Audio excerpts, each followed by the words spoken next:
everyone. So today's discussion is basically on students' expectations when they travel abroad for study. So the reason I'm making this video is because usually I get a lot of questions where students want to know their chances of paying probably 50% of their tuition and working the remaining 50% off to get it paid when they get to their destination of study. Guys, don't get me wrong, it made it work. I just said, let me come down to a level. It doesn't work that way. Ideally, have your full tuition, and then when you get abroad, you can muzzle out the rest by, getting a job, feeding, putting a roof over your head, and general logistics. But don't tell me your plans are to pay the rest of your tuition based on the jobs you expect to get when you get to your destination of study. It's going to be really, really hard. If you notice one of the videos I sent out previously about the few interviews I did with the graduating students in Fanshawe College, I think I asked a question to one of the students from Philippines on averagely how much a student would earn while you're working and studying, and she said approximately $1,000. That's for students in Canada. And trust me, what's applicable to students in Canada is relative to students in the UK or any other European countries. Please don't deceive yourselves that I just want to have 50% of my tuition when I get abroad.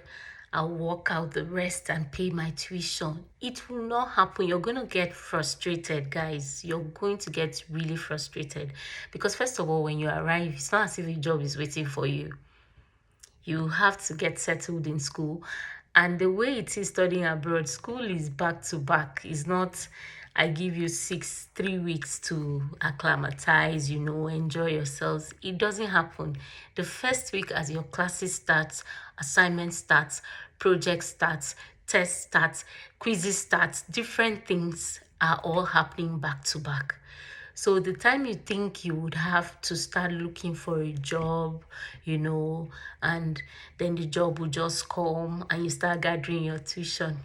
Guys, please don't let anybody deceive you. It doesn't work that way.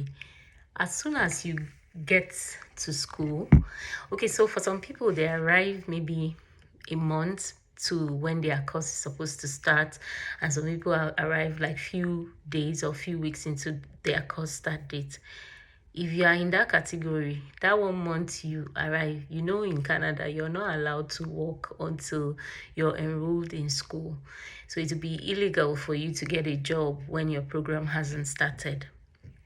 But if you come in prior to when your program is starting, start applying for jobs, position yourselves in job platforms like Indeed, put in your CV there so that when those notifications comes up, you start sending out applications. Guys, send out as many applications as you can online, physically. If you go to shops out there, drop your CVs everywhere. And then it's better to have multiple interviews and then you're picked than to rely on maybe one application a week. One application a week will not give you a job. First of all, you need to do multiple applications on a daily basis to be eligible to be shortlisted for interviews before you can even get the job. My point here today is not to train you on how to prepare yourselves for jobs. My point is to just let you know that don't put yourself in too much of stress by coming here empty-handed with the hope that when you start your studies, you get a job to pay the rest of your tuition. Whatever job you're going to get, at least for your first semester, should be to sustain you, put a roof over your head.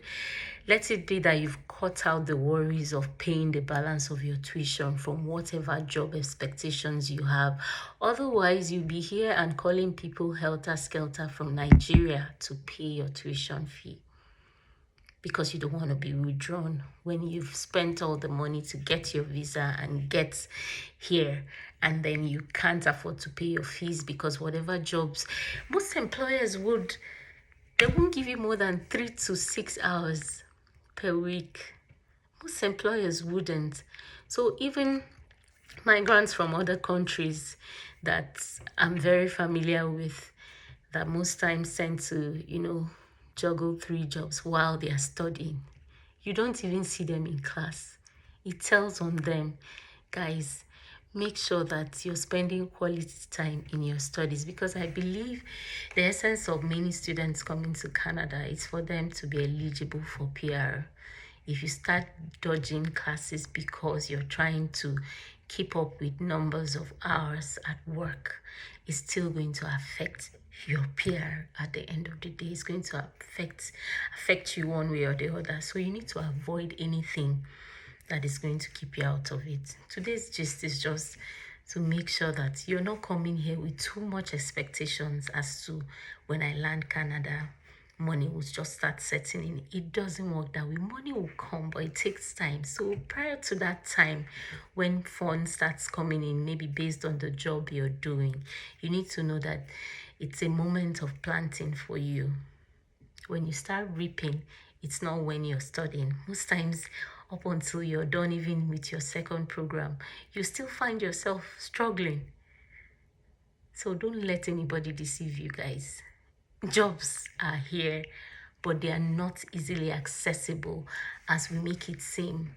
As most agents will just tell you, don't worry, just get the deposit, the rest I'll work it out. It's a lie. Don't let them deceive you, guys. Anyway, if you think this video has made any sense to you, please like, share, and subscribe to our channel. We'll be sending out more videos across to you soon. Thank you for watching.